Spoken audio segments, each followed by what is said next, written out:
the early months of 2025, something unusual was happening in a small but proud country in West Africa.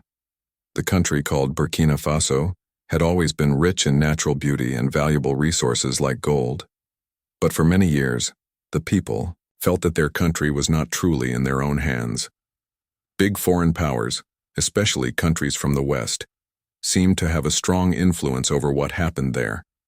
Many people believed that decisions about their land, their resources, and even their leaders were being made in faraway offices. But then came a man named Ibrahim Traoré. He was a young, confident, and determined military officer who had recently taken charge of Burkina Faso. Traoré was different from the leaders people had seen before. He spoke directly to the people, promising that their country would no longer be controlled by outsiders. He told them that it was time for Africa to stand on its own feet and decide its own future. Many citizens admired his courage and bold ideas, and soon, the streets of Ouagadougou, the country's capital, were filled with people cheering his name. However, while Traoré was becoming a popular leader at home, not everyone was happy with him. In places like Washington, D.C. and Langley, Virginia, where the headquarters of a well-known intelligence agency was located, his name was causing serious concern. Government officials and intelligence officers were worried that their long-standing plans and influence in Burkina Faso might come to an end. Over the years, various foreign countries had set up different organizations in Burkina Faso claiming to offer help, support, and protection. But some of these groups were not just there to help. They had other missions too. Behind closed doors, secret operations were quietly being carried out. Some foreign workers, diplomats, and aid groups were believed to be collecting important information about Burkina Faso, its leaders, its resources, and its military activities. They moved around the country under the cover of friendly programs, but their true activities were not known to ordinary people. Rumors had been spreading for a while that certain foreign missions were involved in gathering information without permission. President Traoré, who was very protective of his country's independence, began to sense that something was not right. He noticed that despite the country's attempts to move forward on its own, there were too many outside voices trying to guide its path. Traoré decided to act. He quietly instructed his military intelligence team to look closely into the activities of foreign nationals, especially those from powerful Western countries. This investigation was kept highly secret, so no one would suspect what was going on. As the days passed, military intelligence officers worked carefully, gathering documents, tracking movements, and following conversations. They began to piece together a surprising picture. It seemed that over 800 foreign nationals, many of them from a large and powerful country across the ocean, were involved in activities that went beyond what they had officially come to do. Some were working in non-government organizations, some in embassies, while others claimed to be part of charity groups. But according to the investigation, they were also collecting sensitive information, meeting with unknown individuals, and accessing restricted areas without proper permission. When this information reached President Traoré, he felt a mix of anger and sadness. He realized that the fears of his people had been right all along. His country, even after claiming independence many years ago, was still being watched and controlled by outsiders in secret ways.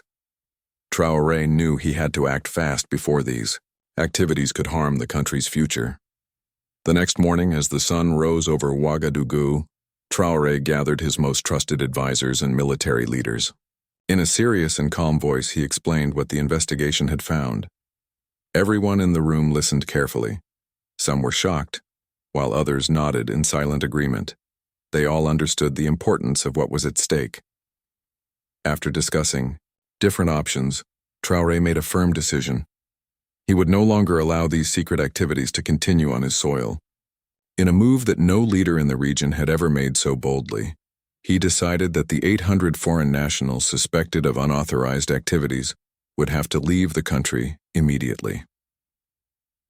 Later that evening, Traoré appeared on national television. People gathered in homes, cafes, and community centers to watch him speak.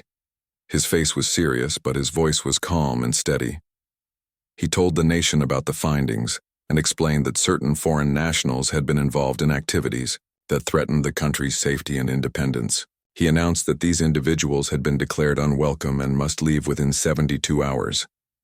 The people of Burkina Faso were stunned at first. No leader had ever spoken so openly about this matter. But as Traoré continued, pride began to grow in their hearts. They felt that at last someone was standing up for them, someone brave enough to say no to powerful outsiders and protect the dignity of the nation. Far away in Washington and Langley, the news arrived like a storm. Officials scrambled to understand what had gone wrong. How had their activities been discovered? How did a small African nation manage to outsmart them? Inside intelligence offices, hurried meetings took place, and worried discussions filled the hallways. Back in Burkina Faso, the people continued to celebrate Traoré's courage. Across markets, schools, and farms, conversations about national pride and freedom filled the air. For the first time in years, many people felt that they were truly in control of their own country. But deep down, both Traoré and his advisors knew this was only the beginning. What had started as a quiet investigation had now turned into an international event. The world was watching, and no one could predict what would happen next. After President Traoré made his bold announcement on national television, the entire country of Burkina Faso was filled with both surprise and excitement.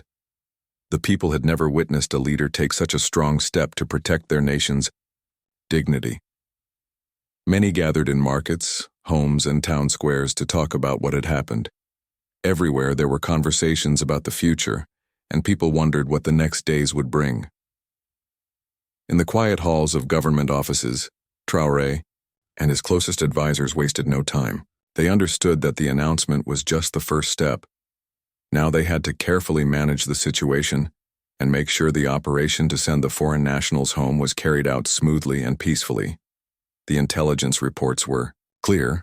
Over 800 individuals, mostly from a powerful Western country, had been working in different parts of the nation. Some were in the capital, while others were in far-off provinces pretending to be aid workers, teachers, or researchers. Burkina Faso's military intelligence service, which had worked so quietly to gather this information, was now given an important task. They were to track down and politely escort these individuals to a safe place where they would await transportation out of the country. The government wanted to make sure everything was done in an orderly and respectful way. Traoré knew that even though he was protecting his country's independence, he had to avoid unnecessary trouble. Meanwhile, in the foreign embassies of Ouagadougou, the mood was tense. Diplomats and foreign workers received urgent messages from their home governments advising them to prepare for departure. Phones rang continuously as people tried to understand what was happening. Many of them were genuinely surprised by the speed and seriousness of Traoré's decision. Some embassy officials tried to reach out to Burkina Faso's government, hoping to quietly negotiate a delay or special permission for certain individuals. But Traoré remained firm. His message was clear. The decision had been made for the safety and sovereignty of the nation. No exceptions would be allowed. Those who had been asked to leave would have to do so within the given time. As the news spread across the world, international media outlets began reporting on the incident. Different news channels and newspapers told the story in their own way. Some criticized Traoré, calling him unpredictable and stubborn. Others praised him as a brave leader standing up for his country against powerful outsiders. In Africa, many ordinary citizens from neighboring nations watched with interest. Some quietly hoped that their leaders would show the same courage one day. Back in Burkina Faso, the operation to locate and gather the foreign nationals began early in the morning. Teams of polite but firm military officers visited various offices, compounds, and residences where the individuals were staying. Most of the foreign nationals cooperated, though some seemed confused and worried. They were informed about the government's decision and asked to pack their belongings. Military vehicles, mostly unmarked for safety, were sent to quietly pick them up and bring them to a secure location in the capital. Some aid workers expressed sadness about leaving the communities where they had worked for years. Others felt uneasy about what their home countries might think once they returned. But overall, the operation remained peaceful. There were no major problems, as both sides understood the importance of keeping calm. At the same time, intelligence, Agencies in Washington and Langley were working frantically. Senior officials met behind closed doors to discuss what had gone wrong. How did Traoré's team manage to uncover their operations so efficiently? For years, they had considered Burkina Faso a manageable and quiet place. Now, in a matter of days, their carefully built network had been exposed and was being taken apart. Back at Langley's headquarters, people rushed through hallways carrying files and reports. The agency's top leadership demanded answers. Some blamed each other, while others tried to plan their next move. Messages were sent to their remaining contacts in Burkina Faso, but most of them had either gone silent or were being closely watched by Traoré's security forces. Meanwhile, Traoré took time to address his people once again. He appeared on Choiseauar radio stations and made short television announcements, assuring citizens that everything was under control. He reminded them that Burkina Faso was a peaceful country and that the decision to expel the individuals was made to protect their future, not to create hostility. His calm and steady words reassured many, and in villages and towns people returned to their daily work, feeling proud of their leader's strength. Foreign diplomats from other countries were watching the situation carefully. Some quietly sent messages to Traoré's government, expressing respect for the country's right to make its own decisions while politely asking for updates. Traoré welcomed diplomatic conversations, as long as they respected Burkina Faso's independence.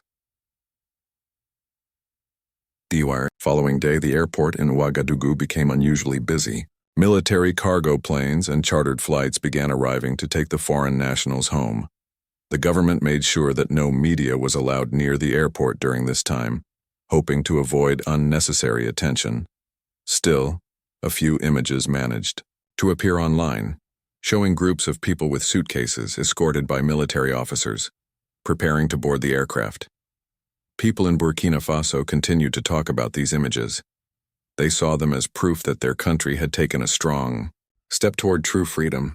Songs were written and poems were shared in markets and community centers, celebrating what many called a new chapter for the nation. As the last of the foreign nationals prepared to leave, Traoré met with his advisors once more. They reviewed the operation's results and discussed how to protect the country from future interference. Everyone in the room understood that the days ahead would not be easy. There might be international pressure, criticism, and challenges. But they also knew that the country had sent a powerful message to the world. Traoré looked out of his office window at the setting sun over Ouagadougou. The warm orange light covered the city as life slowly returned to normal.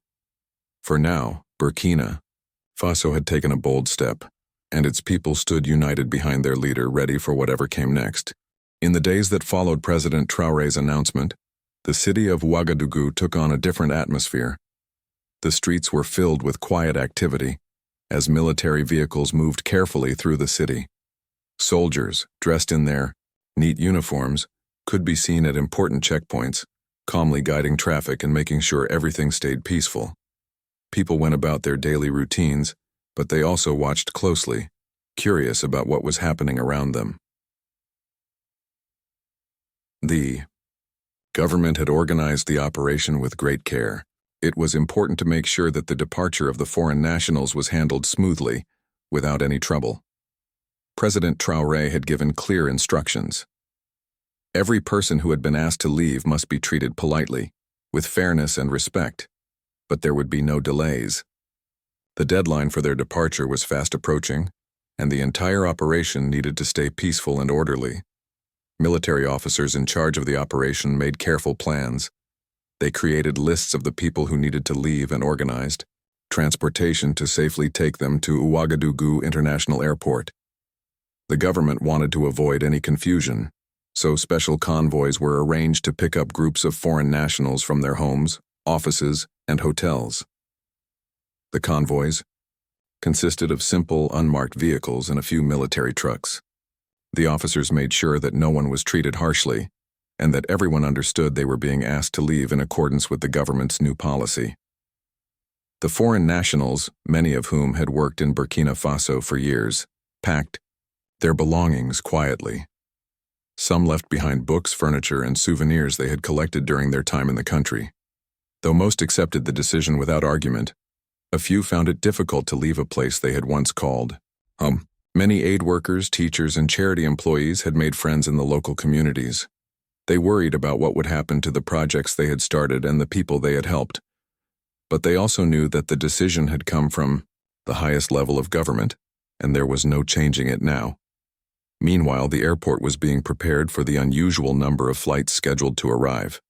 Special arrangements were made for the departing foreigners to wait in private areas away from the public eye.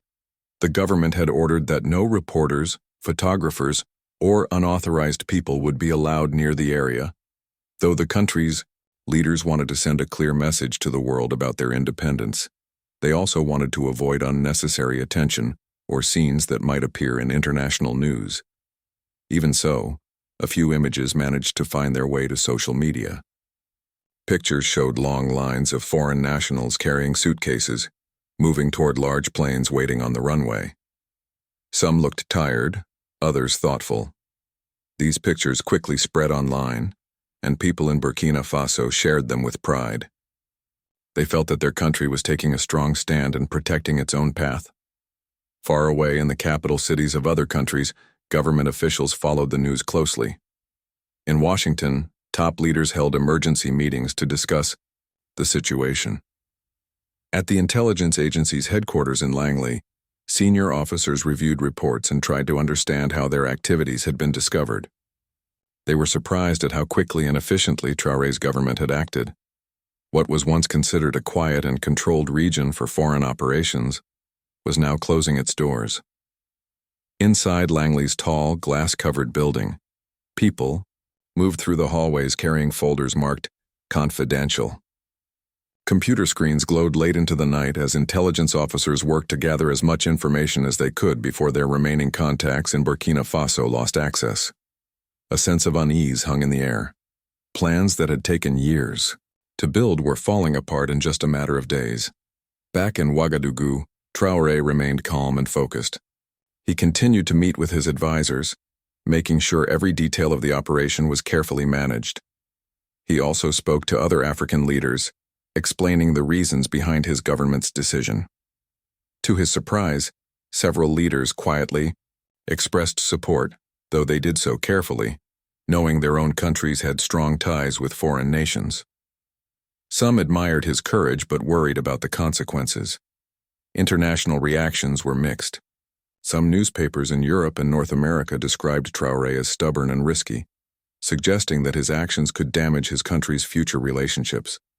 Others, however, called him a nationalist hero, a leader unafraid to protect his country's dignity.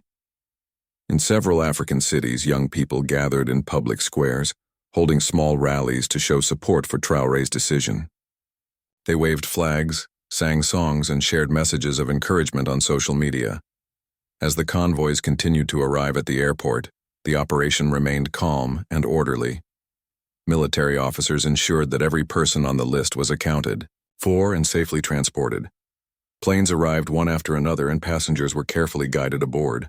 The government made arrangements for those who needed assistance or medical care during the journey, as it was important for the operation to remain humane and professional.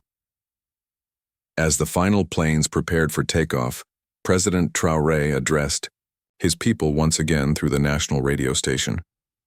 In his speech, he reminded citizens that Burkina Faso was a nation built on kindness, strength, and unity. He explained that the decision to ask certain foreigners to leave was not made with anger, but with a deep sense of responsibility to protect the country's future. His words were simple, but they touched the hearts of many.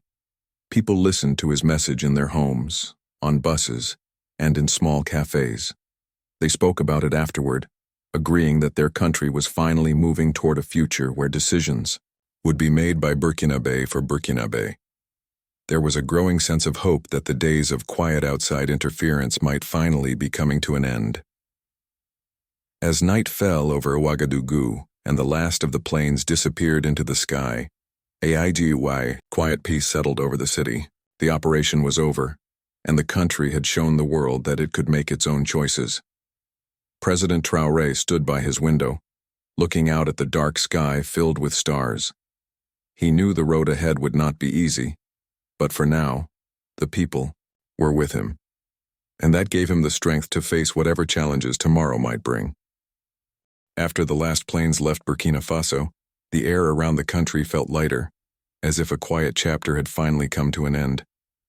People returned to their daily lives, but conversations about what had happened remained in every home, market, and tea shop.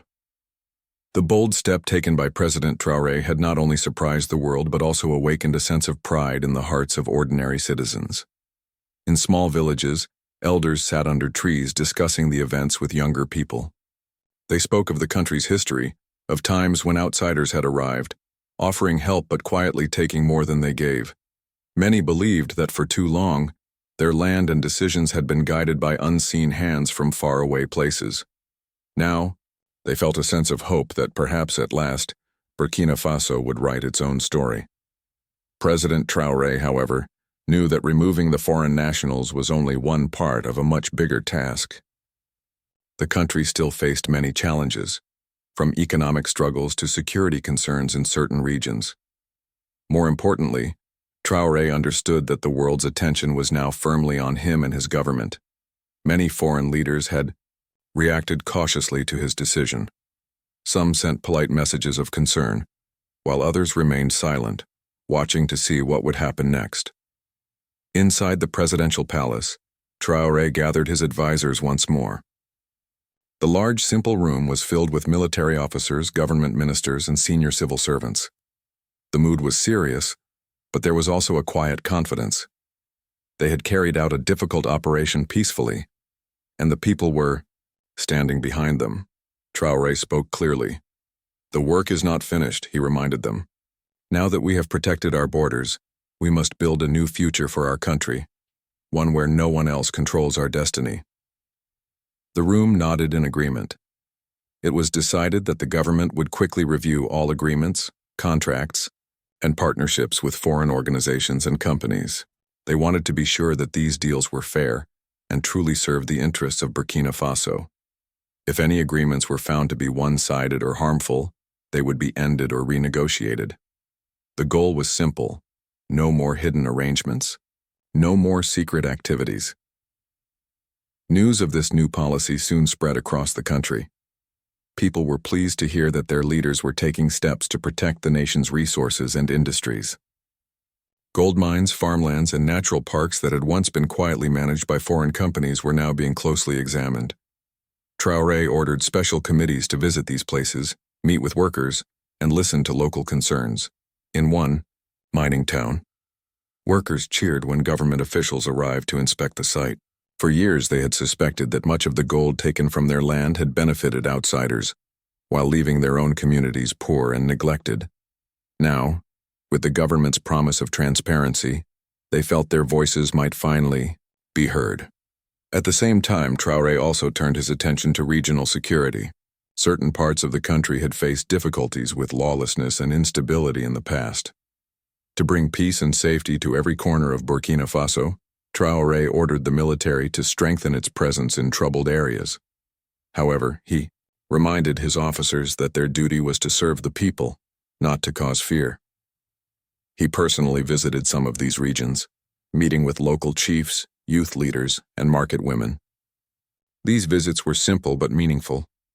He listened to their concerns about schools, clinics, and clean water, promising that the government would work harder to improve daily life for all citizens, not just those in the capital. Meanwhile, in cities around Africa, the name Ibrahim Traoré continued to gain attention.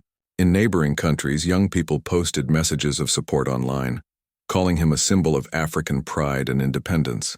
Some community radio stations in other West African nations broadcast songs and poems written in his honor. In distant capitals like Washington, Paris, and London, government officials followed these developments with growing concern. They held meetings to discuss how to respond to Burkina Faso's bold steps. Some believed that quiet diplomatic talks should be used to rebuild relationships. Others suggested reducing financial support and economic aid as a way to pressure Traoré's government, but Traoré was already preparing for this. Knowing that some international partners might turn away, he began reaching out to other countries and regions. He sent envoys to different African nations, as well as to friendly governments in Asia and South America. The message was simple. Burkina Faso was open to fair partnerships but on equal terms. Surprisingly, several nations responded positively. They respected Burkina Faso's decision to manage its own affairs and offered cooperation in trade, education, and agriculture. Small trade deals were signed with neighboring countries, bringing new opportunities for farmers and artisans. Talks were held about improving regional transportation routes to help local businesses grow. Back in Ouagadougou, everyday life slowly returned to normal. Street vendors sold fresh fruit and roasted peanuts along busy roads. Children played football in dusty fields while families gathered to share stories in the evening light. But beneath this ordinary life, a new sense of hope was growing. At the presidential palace, TRAORÉ kept a close eye on international news. He knew that some powerful countries were unhappy with his decisions. He expected that economic pressure or political challenges might follow. But he remained calm. For TRAORÉ, the most important thing was the unity of his people and the independence of his country. Each evening, he took time to walk through the gardens of the palace, reflecting on the day's work. He spoke with gardeners, security guards, and kitchen workers, listening to their thoughts. This habit reminded him of the people he served, ordinary men and women who deserved a better future. Though the road ahead was uncertain, TRAORÉ believed that Burkina Faso had already achieved something remarkable. By standing tall and taking control of its own destiny, the nation had sent a message not just to Africa, but to the world. A small country with a brave heart could still shape its own future. Weeks passed after the foreign nationals left Burkina Faso. The country slowly settled into a new rhythm. Though international newspapers continued to talk about the event, inside Burkina Faso, people focused on rebuilding, working, and moving forward. Markets reopened fully and schools resumed their classes. Farmers returned to their fields and shopkeepers cleaned their stores, hoping for better days ahead. President Ibrahim Traoré remained active and visible. He continued to travel to villages, towns, and remote areas of the country, meeting with people face to face. Wherever he went, crowds gathered. Some came to see their president in person for the first time, while others brought their worries and hopes to share. It was clear that Traoré had become a symbol of pride and leadership for many. One afternoon, Traoré visited a farming village on the outskirts of the capital. The farmers there had struggled for years with poor harvests and little government support. When Traoré arrived, the villagers greeted him warmly, offering him a seat under a large tree. The village chief spoke first, thanking the president for remembering the common people. Then the farmers took turns explaining their problems: lack of good seeds, broken water pumps, and old farming tools. Traoré listened carefully, taking notes in a small book he always carried. He promised them that new programs would be launched to improve farming in the country. He explained how Burkina Faso could become more self-sufficient by growing its own food instead of depending on expensive imports. His words gave hope to the villagers who clapped and cheered when he left. In the capital, government ministers worked hard to turn Traoré's promises into action. A new plan was introduced to support farmers by providing better seeds, new tools, and small loans. Roads were repaired to help goods move between cities and villages. Schools received fresh supplies of books, and community health clinics were given extra medicines. Young people especially found new energy in the country's changes. Many had felt ignored for years with limited job opportunities and few chances to share their ideas. Now, under Traoré's leadership, youth organizations began holding meetings and workshops. They discussed ways to support local businesses, plant trees, and start clean water projects. Traoré encouraged them, often sending messages of support during their gatherings. Internationally, reactions to Burkina Faso's bold move continued to appear. While some powerful governments remained distant, others started to approach the country again, this time with more respect. Smaller nations, in Africa, Asia, and South America, saw Burkina Faso as an example of standing firm for national independence. Diplomatic letters arrived, expressing interest in fair partnerships for trade, education, and health. A group of African university students from neighboring countries even visited Ouagadougou to learn more about Traoré's leadership. They toured schools, farms, and cultural sites, eager to understand how a small country had managed to make such a big decision. At the end of their visit, the students met with Traoré himself. In a modest room at the presidential palace, they asked him how he found the courage to take such a step. Traoré smiled and replied simply, "Courage comes from the people you serve. When you listen to them, you realize your duty is to protect their future, no matter how difficult the road may be." Back in Burkina Faso's villages and towns, people spoke of a new chapter beginning. Musicians wrote songs about national pride. Storytellers in markets shared tales of the president's visits. In schools, teachers reminded students that no country was too small to make its own choices. The government also began new projects to revive traditional industries. Basket weavers, cloth makers, and pottery artists were supported with small loans and spaces to sell their goods. These local products began to appear in shops across the country, proudly marked as "Made in Burkina Faso." People felt joy, seeing their culture and skills appreciated once again. One important step was improving the country's security. Traoré worked closely with military leaders to make sure soldiers were properly trained and well-equipped. Special units were sent to areas that had faced problems in the past, but the president reminded them always to serve the people with kindness and fairness. Gradually, towns and villages that had once felt unsafe began to experience peace and stability. Meanwhile, new trade routes opened with neighboring African countries. Goods like fruits, vegetables, textiles, and handmade crafts moved more freely across borders. Farmers who had struggled to sell their crops before now found new buyers. The economy slowly improved, and people began to feel hopeful about the future. As the months passed, Burkina Faso's story reached more corners of the world. Filmmakers, writers, and journalists came to document the changes. They spoke with villagers, students, and city workers, capturing the spirit of a country rediscovering itself. Even with the challenges ahead, President Traoré stayed firm in his promise to lead with honesty and courage. Each evening, after a long day of work, he would take quiet walks through the presidential gardens. He would pause under the old trees and look up at the night sky, filled with bright stars. In those moments, he reminded himself that leadership was not about power, but about service. He knew there would be difficult days to come. There might be pressures from outside or disagreements within. But with the support of his people, Traoré believed that Burkina Faso could continue on this path. The country had shown the world what courage and unity could achieve, and its people now understood the value of standing together for their future. As dawn broke over Ouagadougou and the warm sun rose over the hills and fields, a new day began. In Burkina Faso, a country proud of its past, bold in its present, and hopeful for its future,